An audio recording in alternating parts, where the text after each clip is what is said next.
So I had some difficulty at some stage of doing the soul connection to the unborn baby's work. Not really difficulty, but just a kind of a sense of dissonance somehow, where the experience of the babies who were speaking through their one or other of their parents in a process of using an active imagination are always present themselves as these vast, incredibly wise, unconditionally loving beings who are really so deeply kind of immersed in the soul essence of who they are.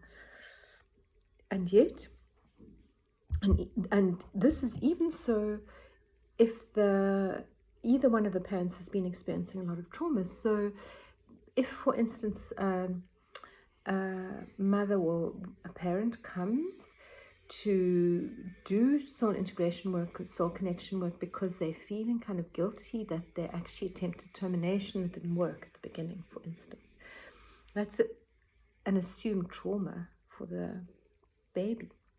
But when you do the soul connection work with the baby, despite the fact that the parent is expecting trauma and the parent feels guilty about it, the baby always says, no, it's exactly how it's meant to be.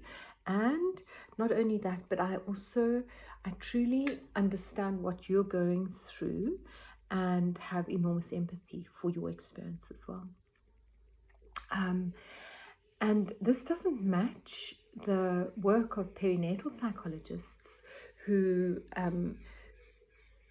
recognize rightfully that when a child reaches the age of 5 or so, you can actually notice a measurable difference in children who have experienced trauma in the womb to those who haven't.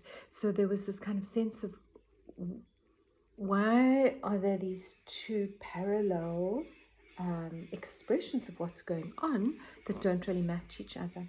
And then I came across some work by Rudolf Steiner, who is the man who designed Waldorf education and Camp Hill and so on, wrote hundreds of extraordinarily observant and wise kind of books. And he talks about the journey of the incoming soul.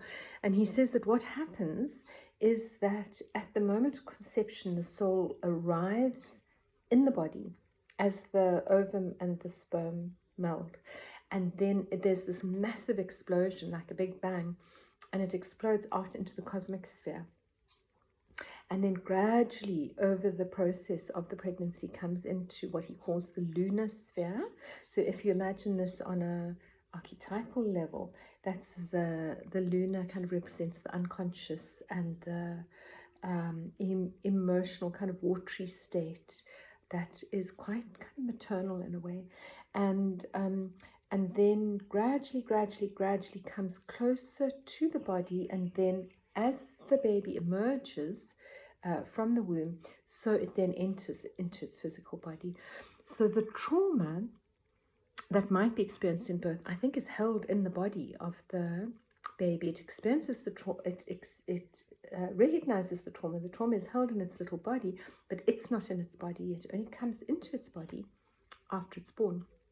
And because babies' brains are so plastic and so malleable, and so it's so easy for them to release things, that you can actually work with them while they're in the womb or shortly after birth to actually release some of this these difficult experiences, challenging experiences from their physical bodies. And so actually the two do match, that there is such a thing as trauma in the womb, and there is such a thing as the baby's being way beyond it, and that they both actually work together. And when we see that, we realize that this moment of coming into embodiment at birth needs to be held in an extraordinarily sacred space. And if it isn't, then we need to work to create some kind of a release or some kind of a recognition of what that's our souls need at that moment of arriving here. And how do we arrive later if we didn't arrive when we were initially born?